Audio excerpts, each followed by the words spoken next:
నమస్తే, welcome to Leo. మనతో ఉన్నారు సీనియర్ జర్నలిస్ట్ హేమసుందర్ గారు. సార్ నమస్తే. నమస్తే అండి. సార్, సాధారణంగా పాత నీరు పోయి కొత్త నీరు వస్తుందని చెప్పేసి అంటారు. ఇది సినీ ఇండస్ట్రీలో మనం చాలా సర్వసాధారణంగా వింటూ ఉంటాం. సో డైరెక్టర్లు కావచ్చు, కానీ హీరోలు మాత్రం ఆ హీరోలు ఉంటుంటారు, కానీ హీరోయిన్లో మాత్రం ఖచ్చితంగా పాత నీరు వెళ్ళి కొత్త సరుకు వస్తుంటారు. సో ఏంటి ఆ కొత్త సరుకు, ఎవరా హీరోయిన్లు అంటే ఏం చెప్తారు? వాళ్ళ కొత్త హీరోయినే రేపటి స్టార్ హీరోయిన్గా చెప్పాల్సి వస్తుంది. క్లిక్ అయితే సినిమా ఫీల్డ్లో రాత్రి జీవితాలు మారిపోతాయి. అలా జీవితాలు మారిపోయిన హీరోయిన్లు ఈ సంవత్సరంలో చాలామంది వచ్చేసారు. ఇప్పుడు ఆ మధ్యన ప్రేమలు అనే సినిమాలో మమితా బైజాని, మలయాళీ ముద్దుగమ్మ, రాజమౌళి లాంటి వాళ్ళే వేదిక మీద పోయారు. ఆ సినిమా అద్భుతంగా ఉంది అమ్మాయిని. ఆ అమ్మాయిని అనుకుంటే అంతకు మించనేలాగా కొత్త వాళ్ళు చాలామంది వచ్చేసారు. మధ్యలో ప్రియా అప్పుడు కనుకొట్టే అమ్మాయికి ప్రియా వారి వచ్చిన అమ్మాయి తెరమరుగు అయిపోయింది. ఇంకొక సినిమాలో అమ్మాయి అద్భుతంగా నటించింది. ఇప్పుడు లేటెస్ట్గా ఏంటంటే లిటిల్ హార్ట్ సినిమాలో శివాని నాగరం, ఆ అమ్మాయి ఇప్పుడు అందరి దృష్టిని ఆకర్షిస్తుంది. తెలుగు అమ్మాయి, కూచిపూడి డ్యాన్సరు, సింగర్ అట. అంతర్గత అని షార్ట్ ఫిల్మ్ నటించింది అమ్మాయి. ఒక చిన్న సినిమాలో న్యూస్ రీడర్గా కనిపించిన అమ్మాయి ఇవాళ లిటిల్ హార్ట్స్తో మంచి పేరు తెచ్చేసుకుంది. ఆ అమ్మాయి జీవితం మారిపోయిందండి. ఆ తర్వాత కళ్యాణి ప్రియదర్శిని, దర్శకుడు ప్రియదర్శిని కూతురు, మలయాళ ప్రముఖ దర్శకుడు. అతనికి తెలుగులో కూడా పెద్ద హిట్లు లేవు, కొన్ని 2-3 సినిమాలు చేసినా కానీ పెద్ద హిట్లు లేవు.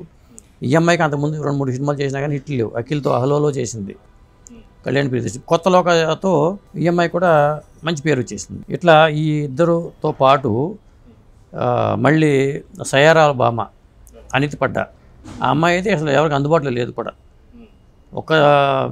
ఆ సినిమా 600 కోట్లు వసూలు చేయడంతో పాటు తక్కువ బడ్జెట్ తీసి 600 కోట్లు వసూలు చేయడంతో హీరోకి అంత డిమాండ్ ఏర్పడింది, హీరోయిన్కి అంత డిమాండ్ ఏర్పడిపోయింది. ఇట్లా కొత్త హీరోయిన్లు రావడంతో పాత వాళ్ళు కనుమరుగే పరిస్థితి. తల్లి పాత్రలు, ఆంటీ పాత్రలు, అక్క పాత్రలు వేసుకోవాల్సిందే. ఎందుకంటే ఇక నయనతార, త్రిష ఒకప్పుడు లేకపోతే రేపొద్దున పూజా హెగ్డే ఐటమ్ సాంగ్లు చేసుకోవాలన్న పరిస్థితి వచ్చేసింది. సమంత కూడా అది నిర్మాతగా మారి ఏదో చేసుకుంటున్నారు. అంటే పాత వాళ్ళు మళ్ళీ ఇక లైమ్ లైట్లో కొనసాగే పరిస్థితి కనపట్ల. ఒక రష్మిక మందన మాత్రం కొనసాగుతున్నారు, కానీ అది కూడా ఎన్నాళ్ళు అలా ఉంటారో తెలియదు. కాబట్టి కొత్త వాళ్ళకి మాత్రం ఒక లైఫ్ వచ్చేసిందని చెప్పాల్సి వస్తుందండి. ఓవరాల్గా చూసుకుంటే హీరోయిన్లు మాత్రమే మారుతుంటారు, కానీ హీరోలు అయితే ఎప్పుడూ మారే పరిస్థితి కనిపించడం లేదు. సో దీని గురించి ఏం చెప్తారు? ఇది సినిమా ఇండస్ట్రీలో ఎప్పుడు కూడా పురుషాధిక్య ప్రపంచం అంటారండి. ఎందుకంటే హీరోయిన్లకి ఏంటంటే ఎంత వాళ్ళు ఇచ్చేసినా కానీ ఒక ఏజ్ వచ్చిన తర్వాత వాళ్ళ రూపురేఖలు మారిపోతాయి. ఇప్పుడు హీరోకి 70 ఏళ్ళు ఉన్నా కానీ కవర్ చేసుకున్నా కానీ యాక్సెప్ట్ చేస్తున్నారు జనాలు. అది అప్పుడు చేశారు, ఇప్పుడు కూడా చేస్తున్నారు. ఎన్టీ రామారావు గారు, ఏఎన్ఆర్ గారి కాలంలోనే యాక్సెప్ట్ చేశారు, ఇప్పుడు కూడా చేస్తున్నారు. కానీ హీరోయిన్లు అలా చేయరు.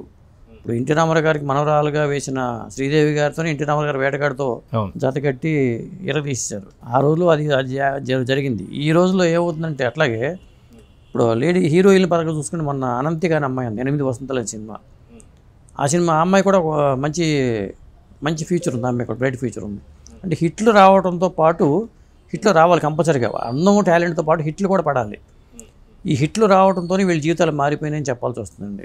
గతంలో మనం చూసాం, ఉప్పెన సినిమాతో కృతి ఎవరైతే వచ్చారో వచ్చి రాగానే ఖచ్చితంగా స్టార్ డమ్ హీరోయిన్గా వెళ్ళిపోయిందని చెప్పాను. కానీ మీరు అన్నట్టు హిట్లు లేకపోవడంతో తను మళ్ళీ పక్కన పెట్టేది. ఐరన్ లెగ్, గోల్డెన్ లెగ్ అంటారు. ఇక్కడ హిట్లు వచ్చినాయి అనుకోండి గోల్డెన్ లెగ్ అంటారు. ఒక ఉప్పెన వచ్చిన తర్వాత గోల్డెన్ లెగ్ అనుకుని ప్రతి వాళ్ళు ఆ అమ్మాయిని పెట్టుకున్నారు. ఆ తర్వాత చేసిన సినిమాలు ఏవి ఆడాల. ఇట్లా ఎంత అందం ఉన్నా కానీ హిట్ లేకపోతే వెనక్కి వెళ్ళిపోవాల్సిందే. ఆ కృతి శెట్టి విషయంలో అదే జరిగింది.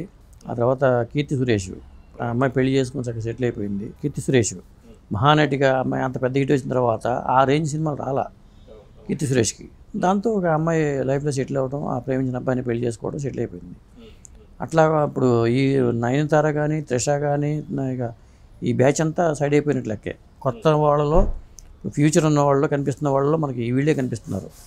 8 వసంతాల అనంతిక, ఇప్పుడు శివాని నాగరం అనే అమ్మాయి, బేబీలో వైష్ణవి చైతన్య, ఇట్లా కొంతమంది కనిపిస్తున్నారు. టాలెంట్తో పాటు తెలుగు టాలెంట్ కూడా పైకి వస్తుంది. ఈ చిన్న సినిమాలు హిట్ అవడంతో తెలుగు టాలెంట్ కూడా, ఎందుకంటే వీళ్ళు బడ్జెట్ భరించలేక కొత్త అమ్మాయిలు ఎంకరేజ్ చేసుకుంటూ అవకాశం ఇస్తున్నారు.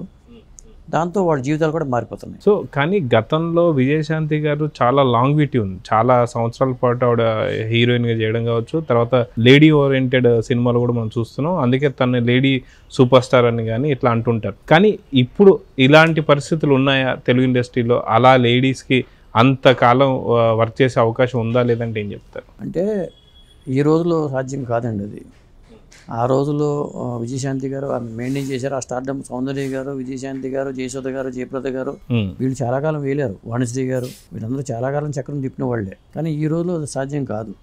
ఎందుకంటే ఇప్పుడు పెద్ద హీరోయిన్కి రెమ్యునరేషన్ కూడా హీరోకి ఇస్తారు, కానీ హీరోయిన్కి ఇవ్వాలంటే ఇప్పుడు వాళ్ళ పాటలతో తప్పితే హీరోయిన్కి అంత ఇది ఉండదు కదా. సినిమాల్లో హీరోయిన్ పాత్ర ఏంటంటే పాటలకే పరిమితం, తక్కువ సన్నివేశాలు ఉంటాయి. హీరో నిడివితో పోల్చుకుంటే హీరోయిన్కి ఉన్న సన్నివేశాలు చాలా తక్కువ ఉంటాయి. అందుకోసం ఎక్కువ రెమ్యునరేషన్ వేస్ట్, కొత్త అమ్మాయిని పెట్టేద్దాం అనుకుంటారు, అట్లా వెళ్ళిపోతారు. అక్కడ బడ్జెట్ తగ్గించుకుంటారు ఎప్పుడూ కూడా. అందువల్ల ఏమవుతుందంటే వీళ్ళు ఎక్కువ కాలం ఉండలేరు. అదండి. సో చూద్దాం సార్, ఖచ్చితంగా ఏదైతే కొత్త హీరోయిన్స్ రావడం, అదేవిధంగా పాత హీరోయిన్స్ ఎవరైతే ఉన్నారో వాళ్ళకి ఆదరణ తగ్గడం, సో కొత్త సరుకు వచ్చేసిందని చెప్పుకోవాలి. సో చూద్దాం జరగబోతుందో. నమస్తే. నమస్తే.